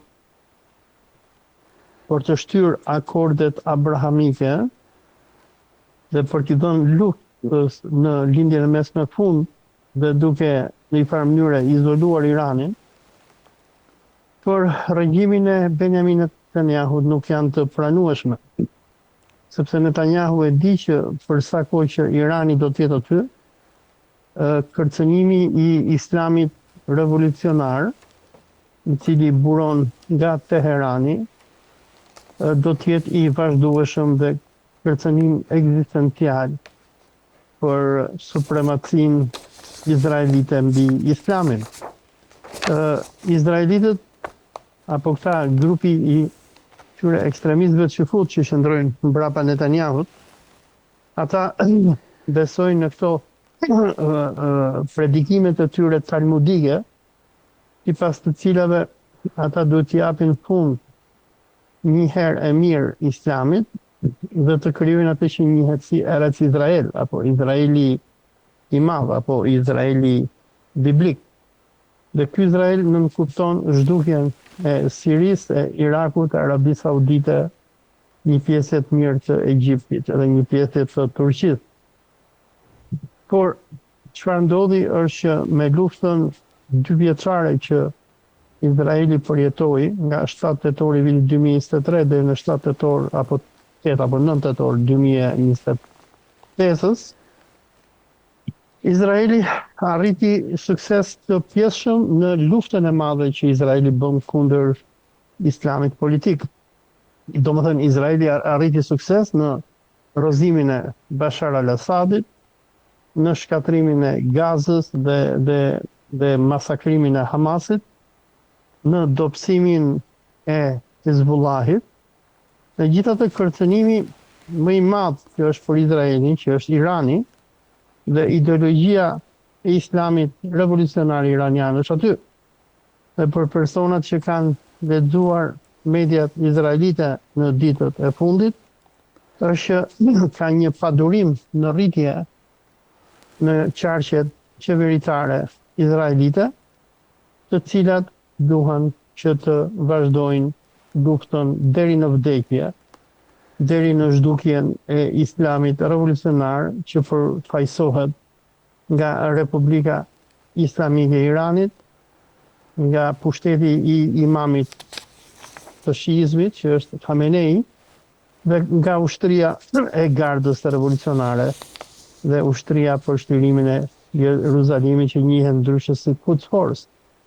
Mediat izraelite edhe Benjamin Netanyahu kanë thënë në ditët e fundit që ata nuk do ndalojnë për sa kohë Irani domethënë nuk gjunizohet dhe nuk ka ndryshim regjimi. Edhe për më tepër është shqetësimi më i madh i izraelitëve është sistemi raketor iranian. Se ndërsa Trumpi bëri atë që izraelitët donin, që shkatroi programin nuklear iranian, duke bombarduar stacionet nukleare të Natanzit, Arakut edhe Isfahanit, sistemi raketor iranian është aty dhe sigur u pa gjatë luftës 12 vitore. Irani ka fuqi dhe pushtet që të shkatrojë atë që quhet the Iron Dome, apo kupolën e hekur izraelite, dhe t'i sjelli Izraelit një dëm shumë të madh. Unë përpara 3 javësh isha në Azerbajxhan, ku mora pjesë në një konferencë, dhe aty ndër të tjera takova edhe një zyrtar të lartë i Izraelit, ku e pyeta se çfarë ndodhi gjatë luftës, edhe tha Irani na shkaktoi dëme shumë të mëdha. Dhe frika e Izraelit është se ndërsa tani më Imam Khamenei e ka bërë qartë që Irani nuk do të zhvillojë bombën atomike, sërish zhvillimi i arsenalit raketor iranian dhe raketat hipersonike iraniane janë një problem ekzistencial për Izraelin, nga që Izraeli nuk e bombardon dot Iranin sikur i bombardon vendet e tjera arabe, nga që e di që në qoftë se i do godas Iranin, Irani do godasin mbrapa dhe Irani mund të shkaktojë shumë dëme. Për këtë arsye, Netanyahu po mundohet që ta nxjisë Trumpin që të bashkangjitet Izraelit për të hapur një luftë të re kundër Republikës Islamike. Shkohet deri në pikën që domethënë ka një, le të themi do shkohet në Washington me një dosje të madhe për ta bindur Trumpin, saqë mendohet që do t'i faktohet Trumpit që Irani mund të shkojë në pikën që të prodhojë deri në 3000 raketa në muaj. Pra, si e shikon Olc, a do ta aprovoj Trumpi një një goditje të re ndaj Iranit? Ngjelet për të parë se Kulaçi dhe Kërbaçi Netanyahu ka kundër Trumpit.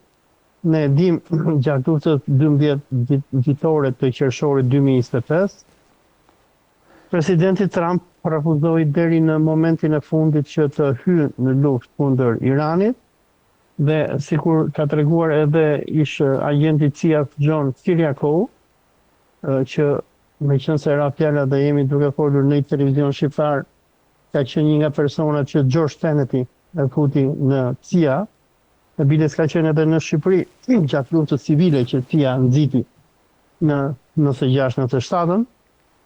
Dhe John Kiriakou sigur tregoi në një nga intervistat e tija që fati përpara disa javësh, ishte që Netanyahu e detyroi me fahir Trumpin që të hynte në goditjen e stacioneve nukleare iraniane dhe përndryshe i tha që ne do përdorim bombën atomike kundër Iranit. Tani ngjelet për të parë se çfarë presioni Netanyahu do të ushtrojë kundër Trumpit. Trumpi në mënyrë absolute nuk do luftë me Iranin, mbasi e di që një luftë me Iranin do të destabilizojë të gjithë lindjen e mesme, dhe Irani normalisht do kundërpërgjigjet, duke goditur gjitha bazat amerikane, që nga Arabia Saudite, Siria, Jordania, Kuwaiti, Emiratet e Bashkuara Arabe, Katari, Bahreini e të tjerë.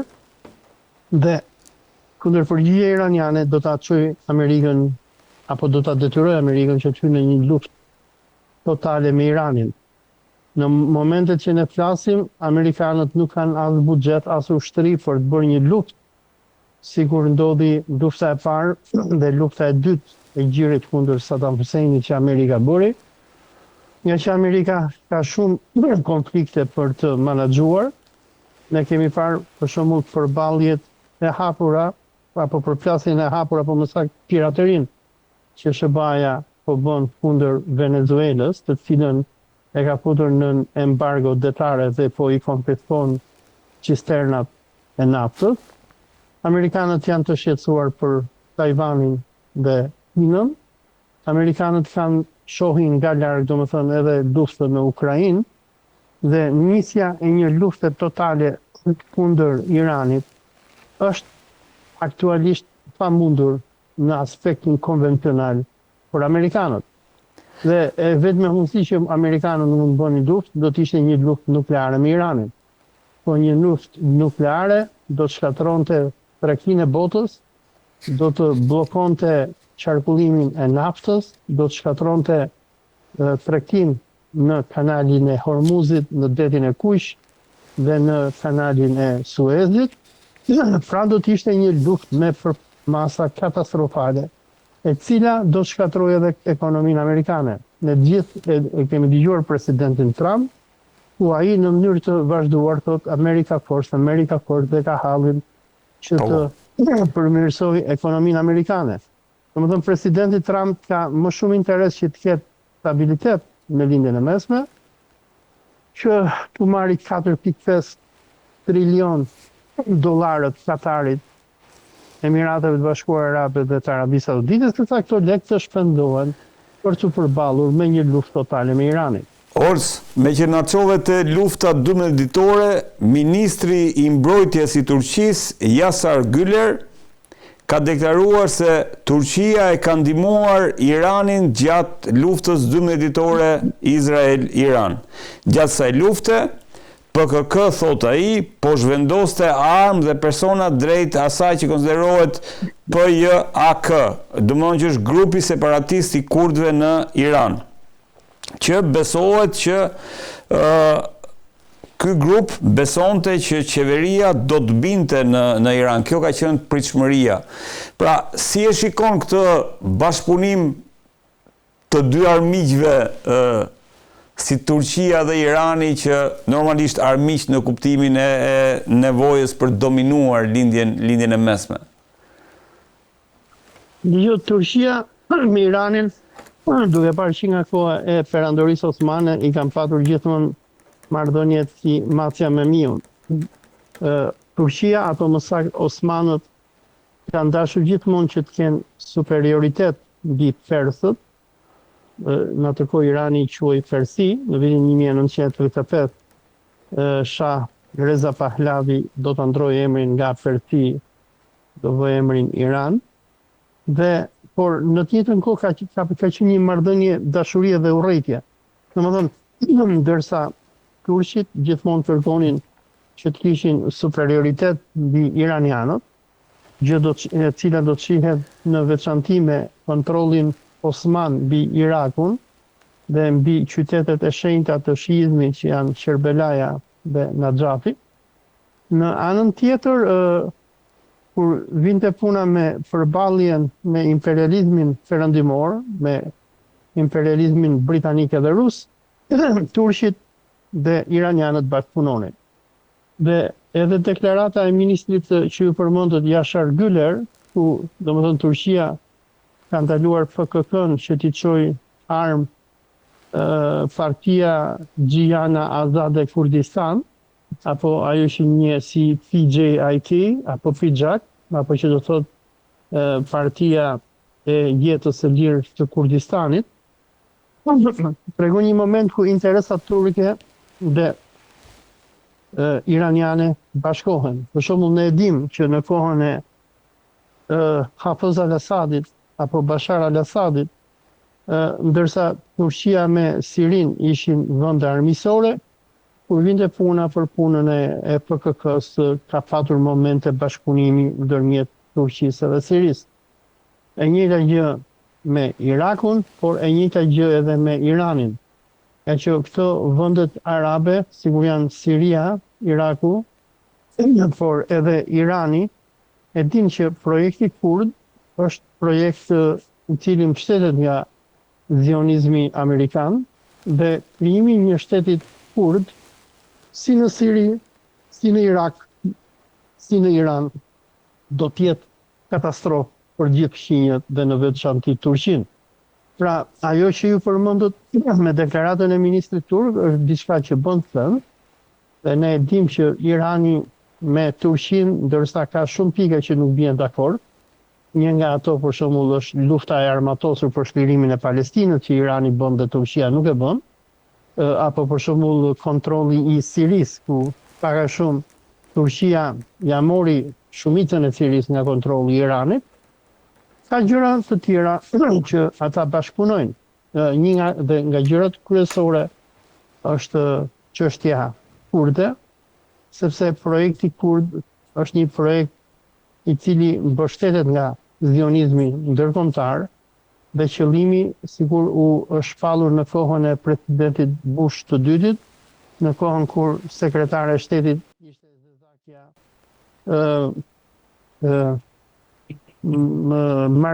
Marci Rice, Condoleezza Rice. Në atë kohë administrata e Bushit botuan edhe atë që quhet Arta e the New Middle East, apo lindja e mesme e re, kundër të tjera shikohej krijimi i një Kurdistani i madh, duke coptuar Sirin, Irakun, Iranin edhe Turqinë.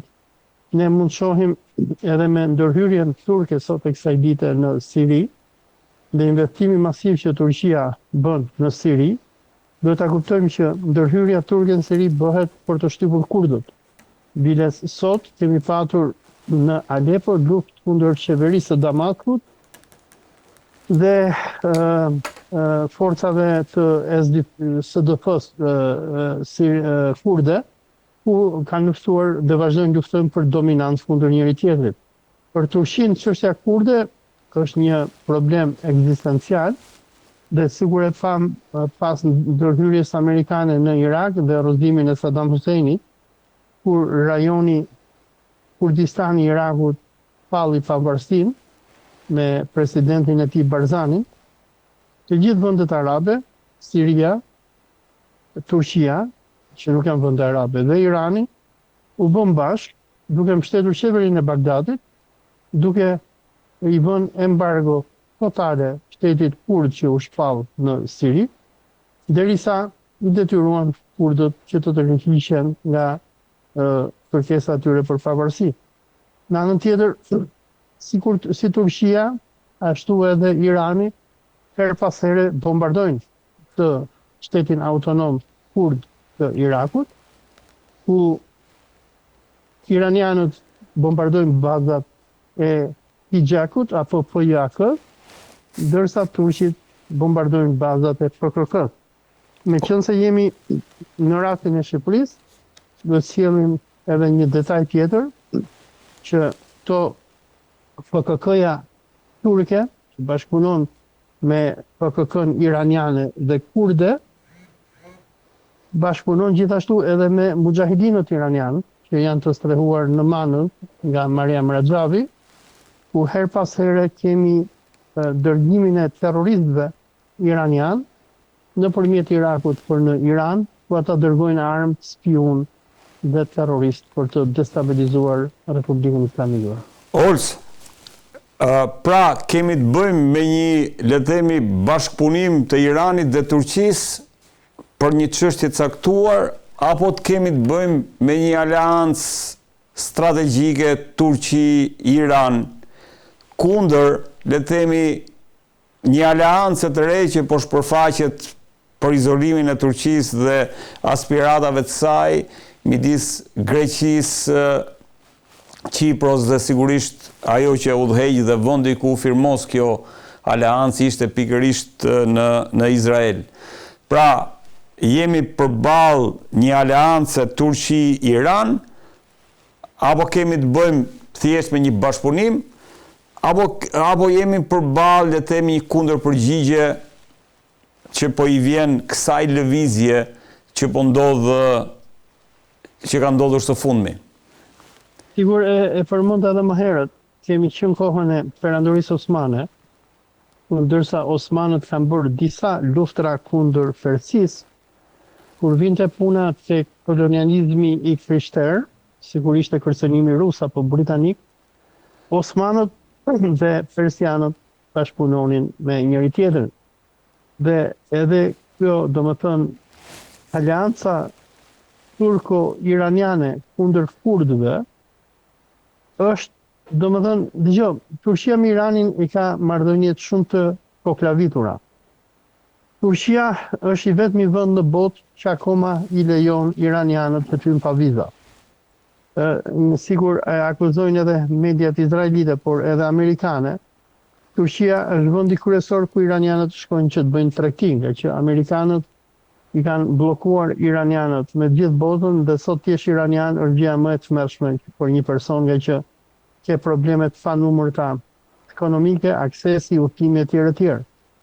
Dhe domethënë Turqia biles deri përpara pak muajsh, se ka patur shumë presion nga amerikanët, ka qenë pak a shumë ajo porta e iranianëve ndaj botës për të bërë tregti.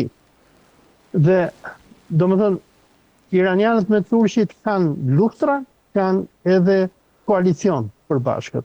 Për shembull, luftra e përbashkët ishte në lidhje me kontrollin e Sirisë. Që turqit e shohin Sirinë, sidomos zonën e Alepos dhe Damaskut, këto rajonet sunite, si pjesë e perandorisë osmane dhe thjesht i thonë iranianëve çfarë doni ju këtu, dhe nuk është rajoni juaj. Sigur të njëjtën gjë kanë edhe në Ballkan, për shembull turqit nuk kanë qenë miqësor me prezencën iraniane në Ballkan. Po pastaj ka gjëra të tjera ku ata bashkohen. Dhe domethënë gjëja që i bashkon turqit me iranianët, sikur ju përmendët këtë aleancën ushtarake që po ndërtohet ndërmjet Shqipëris, Greqisë dhe Izraelit, kjo është një aleancë e cila kërcënon ekzistencën e Turqisë, por edhe të Iranit. Dhe ne e dim shumë mirë që pas luftës 12 vitore, qeveria izraelite ndërtoi atë që quhet Komisioni Nager, ku qeveria izraelite ka prehur hapur që lufta jonë e radhës do të jetë në Turqinë. Dhe si Turqia si Irani, ndërsa kanë përkthime për çështje influence, dhe kjo influenca ndërmjet Turqisë dhe Iranit kalon më shumë me në për linja sektare. Për shembull, në Irak, Turqia mundohet që të ketë influencë në zonat sunite, ndërsa Irani historikisht ka patur në zonat shiite, që ka ndodhur edhe në kohën e perandorisë osmane, ku osmanët e mbanin më dhunë Irakun, nga që shumica e popullatës ishte pro-perse. Ka patur një problem shumë të madh me punën e Sirisë dhe një nga arsyet pse Turqia ju bashkua boshtit vehabist të Katarit, Arabisë Saudite për përmbysjen e Asadit ishte më shumë mbi baza sektare, nga që turqit konin çduan iranianët në Siri, Siria sunite, dhe turqit e shohin edhe atë precedentin historik që thotë këto kanë qenë tokat tona, çduan iranianët këtu. Dhe turqit u bën me amerikanët për largimin e iranianëve nga Siria mbi pretendime sektare sunite. Po domethënë, ndërsa kemi këto përkthimet në këto linjat e ndarjes së sunizmit me shiizmin në botën arabe, kur vjen puna te kërcënimi i zionizmit anglo-amerikan, ata qëndrojnë bashkë. Dhe për shembull, në gjithë këto vite që Irani është në sanksione të papara, Turqia është një nga vendet kryesore ku kryhet kontrabanda e naftës iraniane dhe produkteve tjera që shkojnë në përbot. Biles në Shqipëri pati edhe një raport që u botua nga website-i #.al përpara disa muajsh, dhe ky raport, me sa unë kam kuptuar, ka qenë i përpiluar nga ambasada izraelite. Në këtë raport tregohet se si kompania Kurum blente çelik iranian nëpërmjet një kompanie turke. Pra, ka një bashkëpunim shumë të thellë iraniano-turk në fushën e ekonomisë. Biles ne duhet dimë diçka që grushti i shtetit i vitit 2016 në Turqi, i cili u organizua nga CIA dhe gylenistët, do vi pak muaj pasi sekti gylenistëve, apo më saktë CIA amerikane, i shndronte mbrapa tyre, do të botonte skandalet e atij biznesmenit iranian Zarrab, ku iranianët sillnin naftë në Turqi dhe turqit plaguanin Iranin mbrapa me flori. Pra duhet të them që është një marrëdhënie shumë e kokëllavitur, por në shpesh nga që Turqia është vend i NATO-s, dhe duke qenë vend i NATO-s dhe nën kontrollin e amerikanëve, shpesh është i detyruar që bëj politika për hiset amerikanëve, por nën Jorgan, marrëdhëniet turko-iraniane janë jashtëzakonisht të fuqishme, dhe kur vjen puna tek kërcënimi i Izraelit, ata janë bashkë. Holc, si e shikon aleancën Izrael-Turqi, Izrael-Greqi-Qipro, sepse domethënë është parë të paktën nga mediat turke, është parë, le të themi, si shumë problematik, sepse vjen edhe pas deklaratës së Netanyahut që ne nuk do të lejojmë zgjerimin e asnjë lloj ish perandorie duke nënkuptuar sigurisht perandorinë osmane. Regjiu, do kemi dhe foton e Erdoganit me uniformë ushtarake. Si e vlerëson këtë aleancë dhe cili është synimi, le të themi, objektivi i Izraelit, çfarë kërkon Izraeli të arrijë me këtë aleancë? Objektivi i Izraelit me këtë aleancë është që të ndërtojë një aleancë detare ku nëpërmjet vijës ujore e cila kalon nga Izraeli nëpërmjet ujrave territoriale të Kipros, duke dalë në territoret greke, sigurisht ishulli Rodës dhe Iraklion, dhe që dalin drejt për në Peloponez dhe në Athinë. Nëse do ndjeshit një hartë, mund të tregoja më qartë se çfarë po them. Ideja është që Izraeli me Kiprin dhe Greqinë duan që të bëjnë një barrierë ujore në det, ku pak a shumë ta bllokojnë Turqinë që të ketë akses në ujrat e detit Mesdhe dhe në detin Egje. Përveç kësaj, synohet edhe kjo aleanca ushtarake, dhe kjo aleancë ushtarake është aty, nga që ne dim që edhe gjatë luftës 12 ditore kundër Iranit, avionet izraelit që bombardonin Iranin lëshoheshin nga Kipro, dhe Izraeli në rast të një lufte apo bombardimi që do bëj kundër Ankaras në të ardhmen, do t'i duhet patjetër koordinimi me Greqinë edhe me Kipron. E që ne dim që sidomos kur Irani për shembull i shkatroi bazat ushtarake të Nevatimit dhe bazat të tjera në Izrael, pa Kipron aeroflota izraelite do ishte mbaruar. Ne dim gjithashtu që edhe aviacioni publik izraelit i hoqën avionet e tyre nga aeroporti i Ben Gurionit dhe i çuan dhe i parkuan gjitha në Kipro.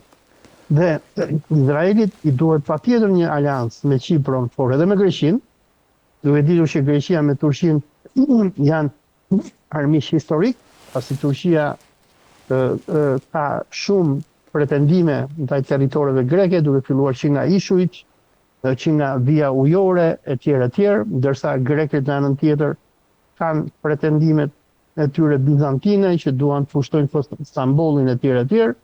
Pra, për Izraelin, një aleancë greko-kipriote është aleanca, pak a shumë me thënë një farë aleance athiniote për ata që din historinë e luftrave të qytet-shteteve të Greqisë së lashtë, ku Athina do bënte këtë aleancën me qytet-shtetet, një aleancë detare kundër shtetit shumë të fuqishëm të Spartës. Dhe në rastin e sotëm, Turqia përfaqëson pak a shumë një republik spartanësh, por që është e rrethuar nga armiq, dhe në sytë e zionizmit ndërkombëtar, Greqia dhe Kipro janë aleatët më natyral të saj për një luftë ardhshme. Ja, kjo është harta që sapo u ndor tani, dhe sigur mund shikohet edhe nga vijat që janë nxjerrë këtu, vijat ujore. Qëllimi është, dhe kjo hartë është harta perfekte për këtë që po them unë, që gjitha këto pikat blu që shihen në hartë janë ishuj që ju morën Turqisë gjatë marrëveshjes Lozanës, dhe që Turqia ka pretendime se i ka pak kilometra larg territorit të saj, dhe çfarë Izraeli synon me këtë aleancë është që të ndërtojë një hapësirë ekonomike dhe ujore nga Izraeli për në Kipro dhe në Greqi, dhe nëpërmjet kësaj ta mbajnë flotën turke, ta mbajnë nën kontroll. Olc, të falenderoj shumë. Faleminderit për ftesën. Kënaqësi si gjithmonë. Faleminderit. Të nderuar teleshikues, kjo ishte gjithçka kishim përgatitur për ju sonte nga unë Red Varaku. Natën e mirë.